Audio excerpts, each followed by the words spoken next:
నేను ఒక గ్లాసు రవ్వ తీసుకుంటున్నాను, గోధుమ రవ్వ పెద్దది. ప్రావిజన్ స్టోర్లో అడిగితే ఇస్తారనమాట. బాగా రోస్ట్ చేసుకోవాలి, ఆల్మోస్ట్ 10 to 15 minutes రోస్ట్ చేసుకోవాలి. మీకు కావాల్సింది నెయ్యి వేసుకొని రోస్ట్ చేసుకోండి. నేను అట్లానే వేసుకుని వేసిన మర్చిపోయి.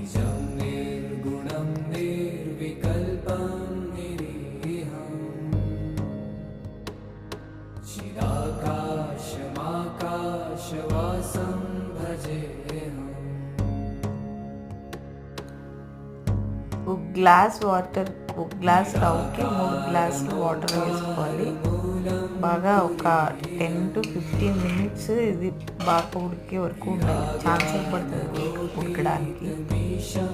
అంటే గోధుమ రవ్వ అది నాకు తెలియదు, అదే చెప్పారనమాట. ఆ ప్రసాదానికి గోధుమ రవ్వ వేయాలని తీసుకొచ్చిన తర్వాత గోధుమ రవ్వ ఛాన్సేపులు అయింది ఉడకడానికి.